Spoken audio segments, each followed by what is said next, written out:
Bien, pues vamos a la epístola de Santiago, ¿vale? La epístola de Santiago.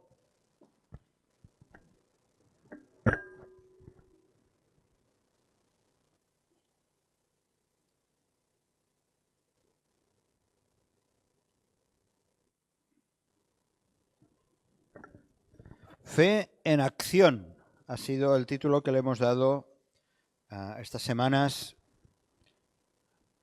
leyendo y meditando en la carta del apóstol Santiago, y estamos llegando, como decía, al final. Así que vamos, en primer lugar, vamos a leer, ¿vale? Vamos a leer todos juntos el capítulo 5. Vamos a hacer primero una lectura de todo el capítulo, ¿vale? Y luego entraremos en los detalles. Así que pido vuestra colaboración. ¿Lo tenéis ya? Sí. Por favor, empezar por aquí. A ver, son 20 versículos que tiene, pues, no sé, 3 versículos cada uno. 3 versículos cada uno. Vamos ahora, ricos, llorad y aullad por las miserias que están a punto de sobreveniros. Vuestras riquezas se han podrido y vuestras ropas están comidas de polilla. Vuestro oro y plata se ha enmohecido y su moho testificará contra vosotros y devorará vuestras carnes como fuego. Habéis acumulado tesoros en los últimos días. He aquí clama el jornal de los obreros que han cosechado vuestras tierras, el cual por engaño no les ha sido pagado por vosotros, y los clamores de los que habían cegado han entrado en los oídos del Señor de los ejércitos. Habéis vivido en deleite sobre la tierra y sido disolutos. Habéis engordado vuestros corazones como en día de matanza. Sí, el 6. Habéis condenado y dado muerte al justo, y él no os hace resistencia. El versículo 7. Tinguem paciència, germans, fins que vingui el Senyor. Mireu com el camperol espera el fruit preciós de la terra. Prenem paciència fins que li arribin les pluges de tardor i la primavera. Igualment vosaltres tingueu paciència, enfortiu els vostres cors, que la vinguda del Senyor és a prop. Germans, no us queixeu els uns dels altres, perquè no hagueu de ser judicats. Penseu que el jutge és a les portes. Molt bé. El versículo 10. Hermanos míos, tomad como ejemplo de aflicción y de paciencia a los profetas que hablaron en nombre del Señor. He aquí, tened por bienaventurados a los que sufren. Habéis oído de la paciencia de Job y habéis visto el fin del Señor, que el Señor es muy misericordioso y compasivo. Pero sobre todo, hermanos míos, no juréis ni por el cielo, ni por la tierra, ni por ningún otro juramento, sino que vuestro sí sea sí y vuestro no sea no, para que no caigáis en condenación. Algú d'entre vosaltres està afligit? Que faci oració. Algú està alegre? Que canti lloances. Està malalt algú d'entre vosaltres? Que faci venir els ancians de l'Església i preguin damunt seu i que l'ungeixin amb oli en nom del Senyor. L'oració de la fe salvarà el malalt i el Senyor el refarà, i si hagués comès pecats, li seran perdonats. El 16. Confesseu-vos les ofenses mútuament i pregueu els uns pels altres a fi que sigueu guarits. L'oració fervent del just és molt poderosa. Molt bé. pasado. Gracias. 17. Elías era hombre sujeto a pasiones semejantes a las nuestras y oró fervientemente para que no lloviese, y no llovió sobre la tierra por 3 años y 6 meses. Y otra vez oró, y el cielo dio lluvia, y la tierra produjo su fruto. Ujú. Hermanos, si alguno entre vosotros se ha extraviado de la verdad y alguno le hace volver, sepa que el que haga volver al pecador del error de su camino, salvará de muerte un alma y cubrirá multitud de pecados. Muy bien, muchas gracias. Muchas gracias. Bueno, estuvimos viendo cómo la epístola de Santiago toca muchos temas, ¿verdad? Y sobre todo recordando que la carta estaba dirigida especialmente a judíos de la dispersión, judíos cristianos, por lo tanto, él se dirige a creyentes, ¿verdad? Y nos sorprende mucho cuando llegamos a este capítulo 5, que empieza de una manera muy dando palos a los ricos, ¿no? Santiago es curioso porque al principio, vamos a ver ahora los primeros 6 versículos, vamos a ver si esto funciona. Sí. Nos habla de los ricos opresores, ¿verdad? Santiago vuelve con la misma expresión, empieza diciendo, vamos ahora, ricos. Y lo ha utilizado antes, en el capítulo 4, versículo 13, dice también, utiliza la misma expresión, vamos ahora, que vendría a decir esto algo así como, ahora os toca entrar en acción, hacer cambios, pasar a la acción. Vamos, venga, ya. Y es un reto que de una manera directa se dirige a aquellos ricos que se jactan de su soberbia. Si siguiéramos leyendo desde el capítulo 4, al final del capítulo 4, está hablando de aquellos que se enorgullecen y juzgan al hermano y todo eso. Así que es importante que tengamos un concepto muy claro. Dios, el Señor, no tiene nada en contra de los ricos, porque nos puede parecer que Dios es que se opone a los ricos. No. Tenemos el caso de Abraham, que era un hombre rico, que tenía grandes posesiones, ¿verdad? Y fue declarado amigo de Dios, Abraham. Tenemos el caso de Job, que lo perdió todo, era un hombre rico, y cómo fue probado en un sentido y también tentado por Satanás, y el Señor luego, cuando hay esa restauración, otra vez le devuelve riqueza, ¿verdad?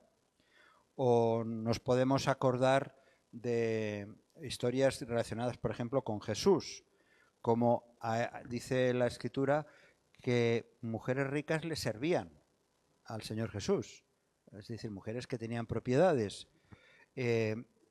Bueno, cuando el Señor Jesús tuvo que pasar por la muerte y fue sepultado en una tumba, fue precisamente en una tumba de alguien rico, poderoso, ¿no? Que tenía riqueza. Si nos acordamos también, quizá podemos enfocar más de la parábola, bueno, la parábola no, de la historia aquel que lo hemos mencionado tantas veces, del joven rico. El problema es cómo uno contempla esas riquezas. Y en la historia del joven rico, pues lo hemos recordado recientemente, su apego, su dependencia de las posesiones materiales. Y sin embargo, dice que Jesús le amó. Por lo tanto, las riquezas no es un obstáculo para nada para Dios, sino qué hacemos o qué se hace con las riquezas. Tenemos la parábola del hombre rico y Lázaro, el mendigo Lázaro, ¿verdad? Y lo que Jesús nos enseña sobre el verdadero tesoro. Por eso le decía el Señor Jesús, Mateo capítulo 6, versículos 19, 21. Mateo capítulo 6, versículos del 19 al 21. ¿Lo tenéis? Vamos a... ¿Alguien lo puede leer, por favor? Aquí está el micro. Sí. No os hagáis tesoros en la tierra, donde la polilla y el orín corrompen, y donde ladrones minan y hurtan, sino hacéis tesoros en el cielo, donde ni la polilla ni el orín corrompen, y donde ladrones no minan ni hurtan, porque donde esté vuestro tesoro, allí estará también vuestro corazón. Así es. Eso es importante. Es importante y Santiago lo quiere dejar claro. Hay muchos proverbios, ¿verdad? En el libro de los proverbios hay muchos que hablan precisamente de esas grandes diferencias entre los ricos y los pobres, pero los ricos que de una manera egoísta pues desprecian a los pobres. Por ejemplo, no está aquí en pantalla, pero lo podéis mirar. Proverbios, el libro de Proverbios, capítulo 18, versículo 23. Solamente es por mencionar un par de ellos, ¿vale? Proverbios, capítulo 18, versículo 23. ¿Alguien lo tiene? Por favor, lo puede leer.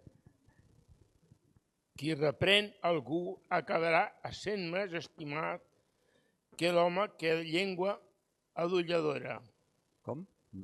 No me suena esto. 18, 23. Proverbis, no? Proverbios. 28. No, 18, versículo 23.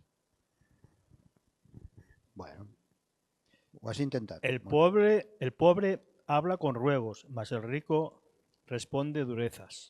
El carácter del pobre actúa de una manera muy diferente a aquel rico que desprecia al prójimo. Bueno, hay muchos más, ¿eh? No, tengo aquí varias citas, pero no hace falta. Lo podéis ver como en las Escrituras, especialmente el libro de Proverbios, habla mucho acerca de ricos y pobres. Bien, entonces Santiago se dirige a los ricos, ya lo ha hecho antes, en el capítulo 2, versículo 6, en el capítulo 2 de Santiago, versículo 6, dice, vosotros habéis afrentado al pobre, ¿no os oprimen los ricos y no son ellos los mismos que os arrastran a los tribunales? Ya les ha estado dando caña, ya les he estado exhortando y precisamente por eso Santiago se dirige a ellos en el capítulo 5, o leemos en el capítulo 5, en un tono tan áspero, ¿verdad? Porque forman parte, se dirige así porque forman parte de la congregación. Eran ricos que formaban parte de las iglesias en general, pero que su comportamiento era despreciativo hacia sus hermanos más pobres. Y Santiago aquí lo dice bien claro. El versículo 4, que lo hemos leído, versículo 4, cuando dice, he aquí, clama el jornal de los obreros que han cosechado vuestras tierras, etc. ¿No suena un poco como si fuera casi una de esas proclamas de las manifestaciones en las calles por la injusticia, ¿no? de que sube el alquiler o las decisiones de los políticos o en contra de una ley? Parece como casi una proclama, ¿verdad? Dice, clama el jornal de los obreros que han cosechado vuestras tierras, el cual por engaño no les ha sido pagado por vosotros. Y esta es como dice el texto, y hay una cosa importante en este versículo, el versículo 4, al final del versículo 4, recuerda algo fundamental. ¿Qué dice? Que en los oídos del Señor de los ejércitos esos clamores han llegado. Dios no es sordo. Algunos sí, un poquito. Algunos nos falla, ¿no? Pero Dios no es sordo ni necesita aparatos. Conoce muy bien nuestros clamores, conoce también muy bien las injusticias, incluso de aquello que pueda ocurrir dentro de una congregación. ¿Por qué? Porque dice aquí que es el Señor de los ejércitos. Es el Señor de los ejércitos. Y es curioso cómo aquí Santiago subraya este aspecto del poder de Dios. Señor de los ejércitos. El Señor escucha nuestros clamores. Y hay varios pecados que salen aquí reflejados en los versículos 5 y 6, fijaos. Ya en el 4 hemos visto, en el 4 aparece la explotación, ¿verdad? La explotación de parte de los ricos hacia los pobres. En el versículo 5 habla de vidas disolutas. Es una palabra, esa es difícil. Eso, Luis, espero que puedas ayudar a traducirla. Disolución, vidas disolutas, vidas que hacen lo que quieren de una manera placentera, buscando su propia satisfacción, gastándolo el dinero así a mansalva. Hoy estaba viendo de estos problemas que está habiendo ahora por el tema de habitaciones y de pisos, los precios de los alquileres. Estaba hablando en Madrid, por ejemplo, han sacado un reportaje de alguien que está pagando por el alquiler por una casa de una habitación, un apartamento de una habitación, 32.000 euros. Y hay gente que está dispuesta a pagar, porque tiene el dinero, claro. Así que esa denuncia que está haciendo Santiago no solamente lo está haciendo por la explotación, sino por las propias vidas que están teniendo, y además, como todo eso viene a representar la muerte, dice, el asesinato del débil,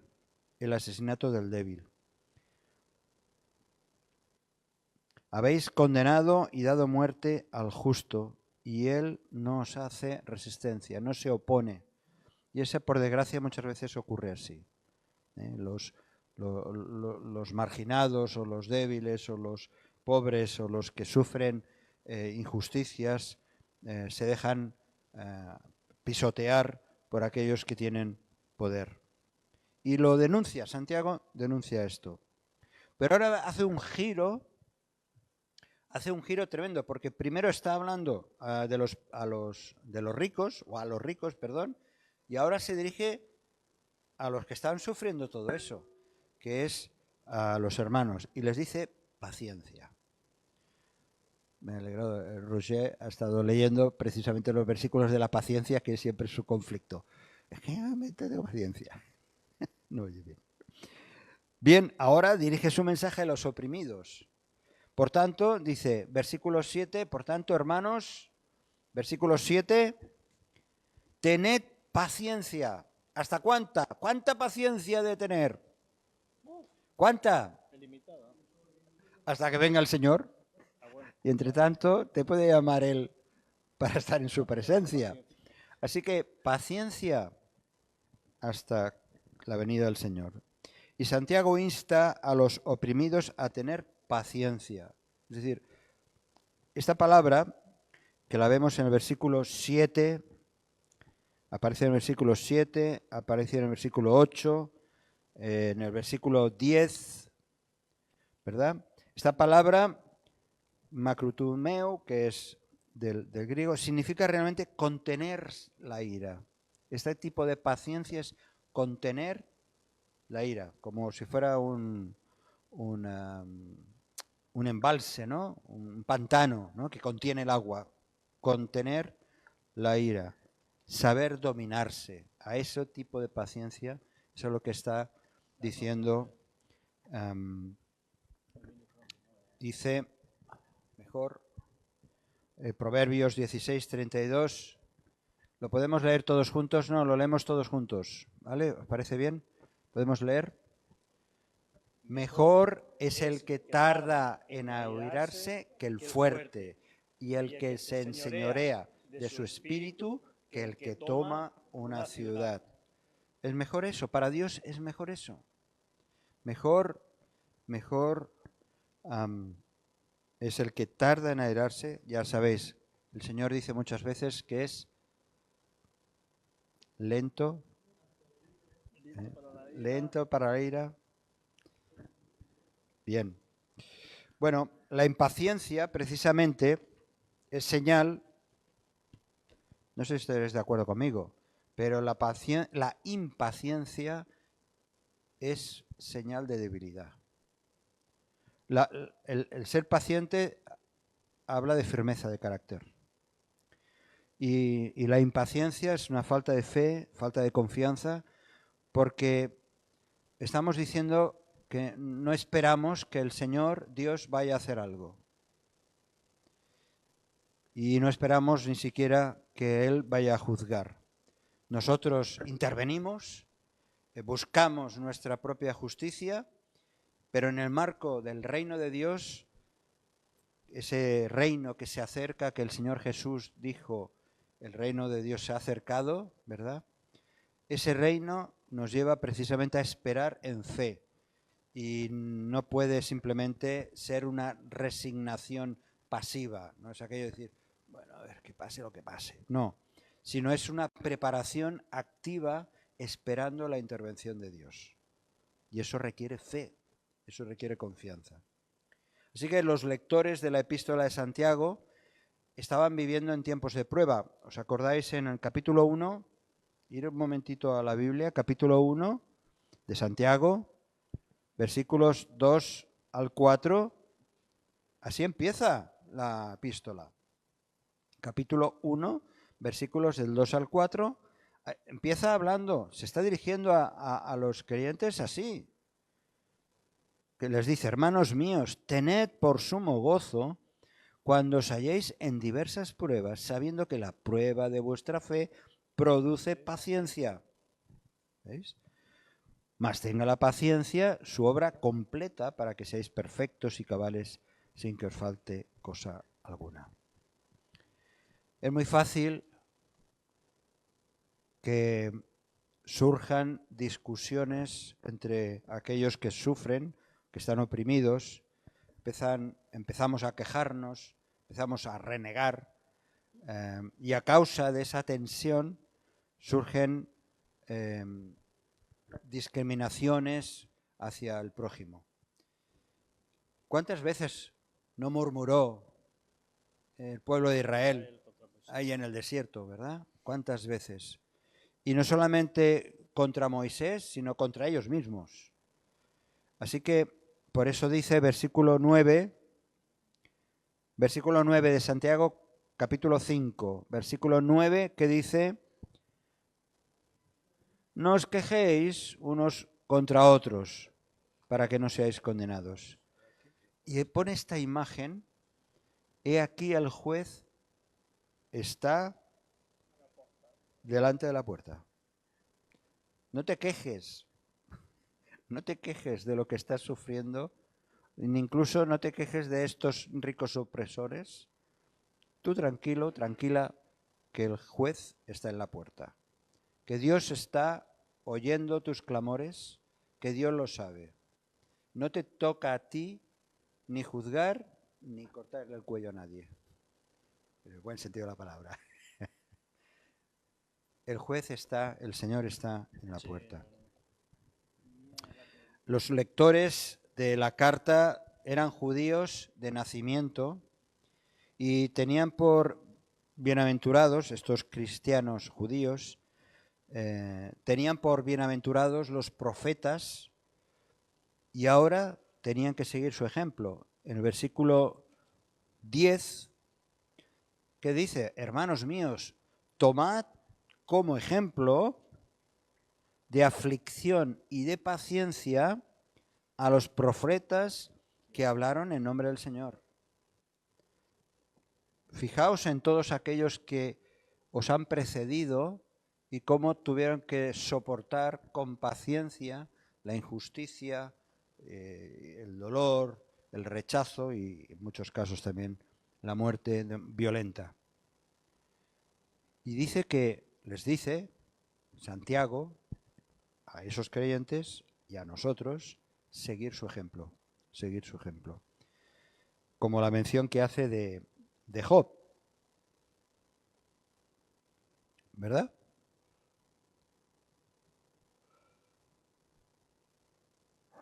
Así que el versículo 11 dice, he aquí tenemos por bienaventurados a los que sufren, habéis bienaventurados, felices, gozosos, a los que sufren, tenedlos, dice, tenedlos, tenemos por bienaventurados, por felices a los que sufren. Habéis oído de la paciencia de Job y habéis visto el fin del Señor, que el Señor es muy misericordioso y compasivo. Aquí hago un paréntesis. ¿Veis cómo la Escritura se interpreta también a sí misma? Tantas veces podemos dudar sobre nosotros, podemos dudar, por ejemplo, de la existencia de Job, y en cambio que se cree que Job fue el primero de los libros recogidos de la Biblia, y cómo Santiago, siglos y siglos después, reconoce la autoría de la persona de Job, ¿verdad? Bueno, pero cierro el paréntesis solamente, y Jesús lo utilizaba esto en muchos otros casos. Bien, vamos adelante. Y ahora viene un tema, toca Santiago una cuestión del sí o no, pero no jurar. El versículo Santiago capítulo 5, versículo 12. Sí o no, pero no jurar. Ahora Santiago enfatiza el mal uso del juramento. Su rechazo del juramento es casi idéntico al que hizo el Señor Jesús en el Sermón del Monte. Vamos al Mateo capítulo 5. Mateo capítulo 5. Mateo capítulo 5.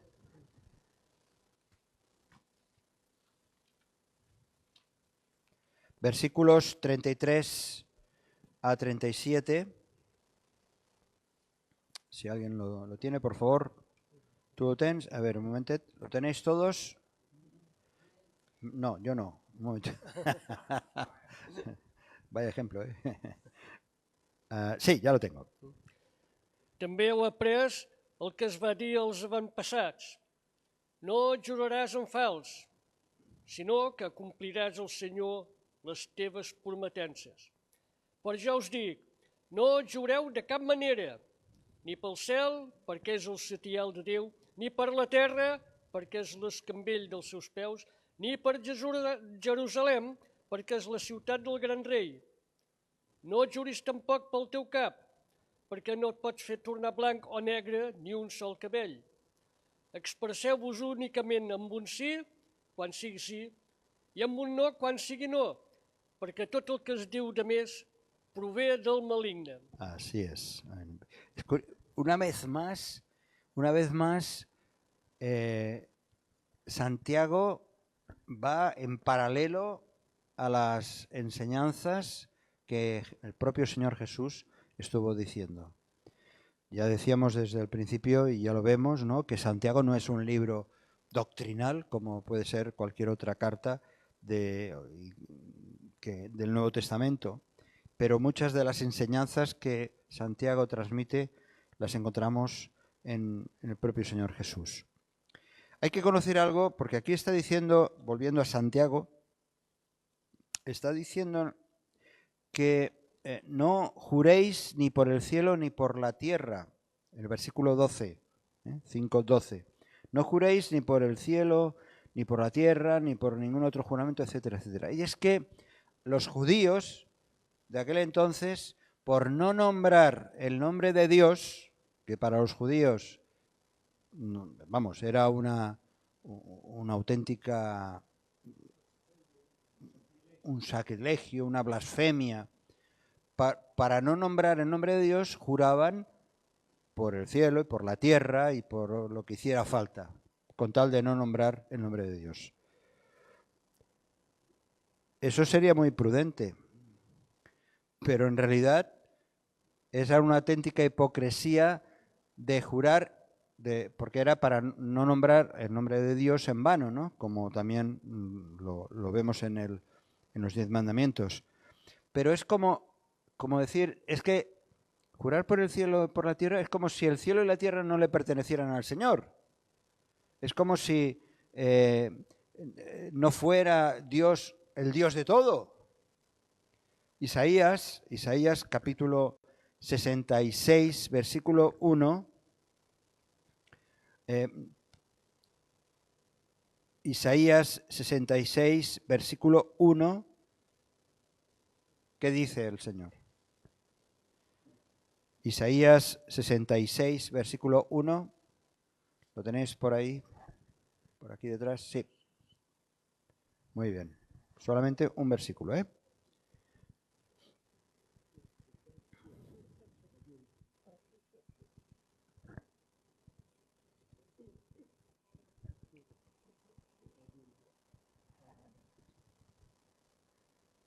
Sí. Jehová dijo así: el cielo es mi trono y la tierra estrado de mis pies.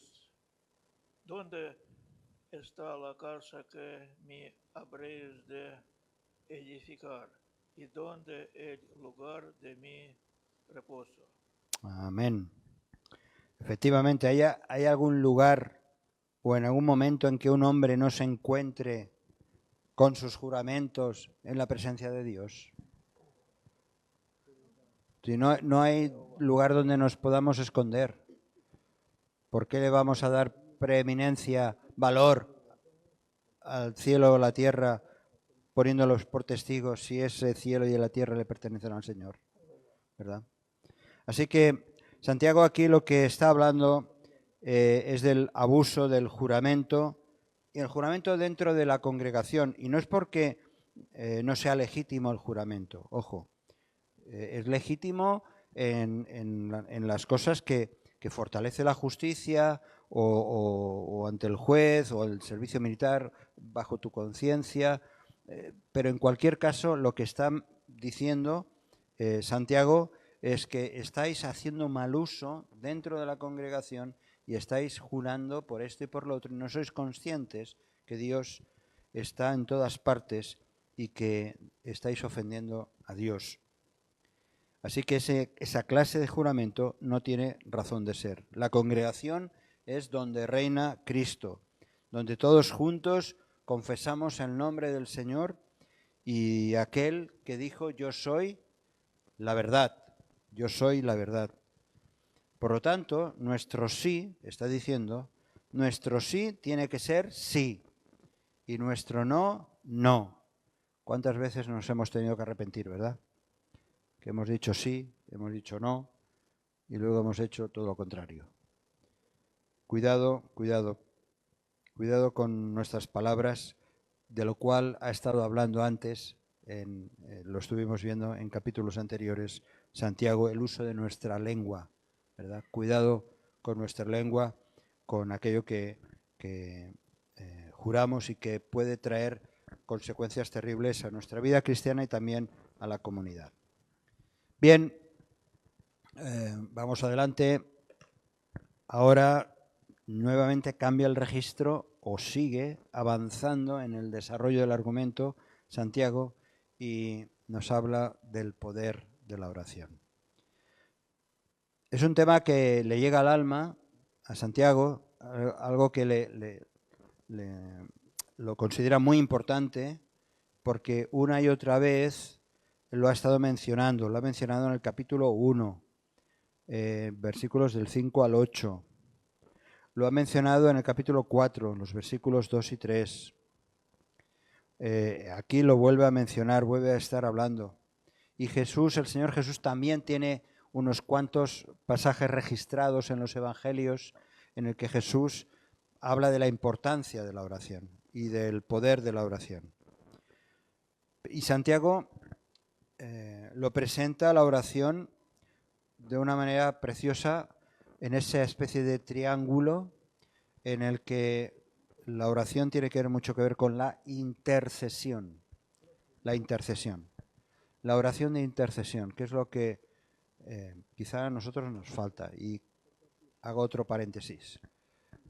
Nosotros como creyentes, como iglesia, como comunidad, nos gusta orar, pero nos cuesta interceder fervorosamente por cosas concretas. Y eso siempre lo estamos recordando. Hemos de orar, si queremos tener respuestas, orar por cosas concretas, sobre todo en lo que se refiere a la intercesión. Este triángulo, el triángulo de Dios, nos dirigimos a Dios, nosotros, y estamos orando a Dios por las personas. Eso es interceder por otros, interceder por otros. Las peticiones tienen que ver con nuestras necesidades. La intercesión tiene que ver con aquellos con el prójimo, con los demás. Y aquí está hablando, Santiago presenta la oración de intercesión por los enfermos de la congregación. Y está diciendo que si hay alguien gravemente enfermo, puede llamar a los ancianos de la iglesia para que oren sobre el enfermo. Anciano era los responsables en la sinagoga judía, tenían este título aquellos que eran los dirigentes de la sinagoga. Y nosotros también hemos tomado este mismo título para aquellos que dirigen la congregación. En una iglesia pueden haber un anciano, 2 ancianos, no hay límite. El pastor, como mucho puede ser, desde mi punto de vista, uno más entre un consejo de ancianos. Ojalá que esto con el tiempo podamos tener un cuerpo pastoral de estas características. Pero lo que está diciendo aquí es que no se trata de que uno tiene un don especial de sanidad, sino que está diciendo que aquellos que forman parte del liderazgo de la Iglesia, si son reclamados o llamados para orar por un enfermo, pueden y deben ir para orar por él. ¿Qué es lo que van a hacer estos ancianos con el enfermo? Van a orar, dice, ungirles con el aceite en el nombre del Señor. Ungirles con el aceite de unción. Y es interesante esto porque la oración, esta clase de oración, va unida a una acción. No simplemente es orar, sino es pasar a una acción. Y esta acción es no solamente abrir su corazón delante de Dios pidiendo por esa persona, sino que tiene que ver con extender las manos al enfermo.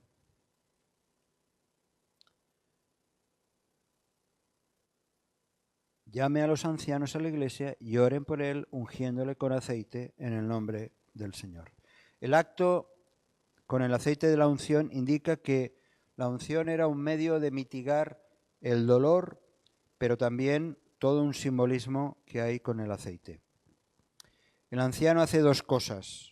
Como decía, abre su corazón delante del anciano, el líder, el responsable, el pastor, o los hermanos, las hermanas que tienen esta responsabilidad en la iglesia. Oran de manera explícita por ese enfermo. Como Jesús hizo también con aquellos niños que se le acercaron, ¿no? Que les ponía sus manos, dice, sobre los niños y los bendijo. Así que el acto de poner aceite indica, como decía, esa manera de mitigar dolor y sanidad. Estos 2 versículos, ¿podéis leerlo, por favor? ¿Tenéis los dos? ¿Lo habéis buscado? Pues por favor, alguien que lea Isaías 1:6.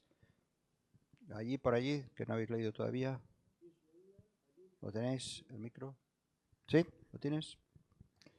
Desde la planta del pie hasta la cabeza no hay en él cosa sana, sino herida, hinchazón y podrida llaga. No están curadas, ni vendadas, ni suavizadas con aceite. Uh-huh. Todo un simbolismo de limpieza, de santidad. Lucas, ¿estás buscando Lucas 10? 4, vale. Vale. Y acercándose, vendó sus heridas, echándoles aceite y vino, y poniéndole en su cabalgadura, lo llevó al mesón y cuidó de él. Es la parábola del buen samaritano, ¿no? La importancia del aceite. No solamente era un uso, incluso hoy en día.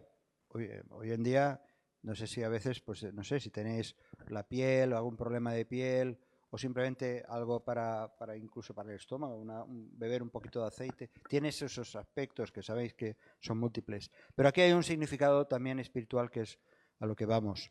Que el hombre débil, la persona enferma, puede ser levantada, capacitada y restaurada. Y es triste ver que, por ejemplo, la Iglesia Católica Romana ha basado esto del aceite, lo ha usado solo para la extremaunción. Ya lo dice la palabra, ¿no? Cuando uno ya está moribundo. Pero no es el planteamiento de este versículo, no es para el moribundo, sino todo lo contrario, para que orando y dando, imponiendo este aceite, un aceite normal, no tiene ninguna propiedad extraordinaria, puede hacer levantar a una persona de su condición. Aquí Santiago relaciona la enfermedad con el pecado y nos puede parecer raro. Versículos 15 y 16. Dice que la oración de fe salvará al enfermo y el Señor lo levantará, y si hubiere cometido pecados, le serán perdonados. No es una relación automática. Si alguien ha pecado y le ponemos aceite y oramos por él, no significa o que está enfermo. ¿Os acordáis de aquella ocasión que vinieron los discípulos, acababa de sanar a un ciego de nacimiento, y entonces vienen los discípulos y le preguntan: ¿quién pecó, el hombre o sus padres, para que haya quedado ciego? Y el Señor dijo aquello de: ni ni sus padres, sino para que las obras de Dios se manifiesten en él. Es decir, el hecho de ser sanado, lo importante es la intervención sobrenatural, en este caso de Jesús. Así que la sanidad y el perdón son considerados como una sola revelación del poder de Dios para salvar. Acordémonos del Salmo 32. El Salmo 32 no lo vamos a leer ahora, pero es un texto como el salmista, en este caso David, dice que el propio pecado le hicieron vivir, ya sabéis la caída que él tuvo, le hizo, dice, se envejecieron mis huesos en mi gemir todo el día, de noche y de día, se agravó sobre mí tu mano, se volvió mi verdor en sequedad de verano, mi pecado te declaré, encubrí mi iniquidad, dije, confesaré mis transgresiones al Señor, y tú perdonaste de maldad. Porque cuando uno realmente anda mal, espiritualmente, cuando uno anda mal, también parece que las defensas de tu cuerpo bajan. Y eso no es automático, pero es cierto que el pecado influye no solamente en nuestra salud, sino en nuestras relaciones con los demás. Por eso, Santiago, en el versículo 16, habla de confesión. Habla de confesión. Confesaos vuestras ofensas unos a otros y orad unos por otros, para que seáis sanados. Hemos de orar unos por otros para que seamos sanados. Si yo no estoy enfermo, Uno puede pensar, ¿por qué tienes tú que orar por mí? Y yo, ¿por qué tengo que orar por ti? Si te veo así de buena salud.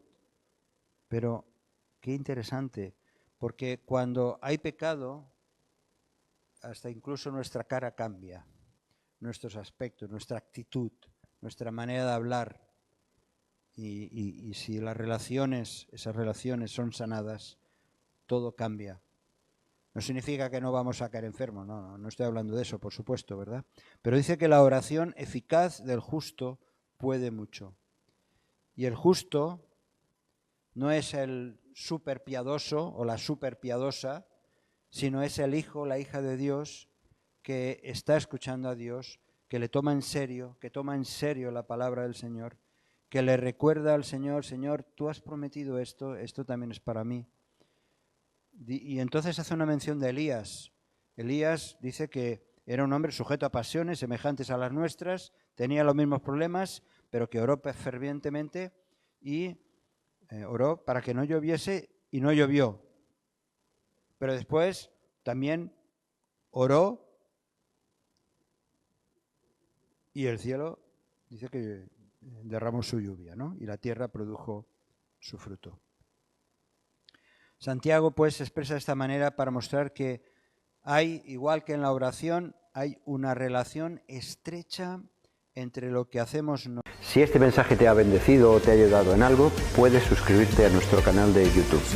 También conocerás nuestra comunidad, la Asamblea Bíblica del Camp de Tarragona, en Cambrils, España, a la que estás cordialmente invitada o invitado.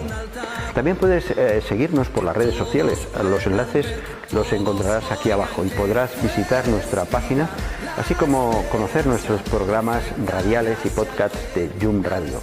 ¿Qué? ¿Te suscribes ya a nuestro canal?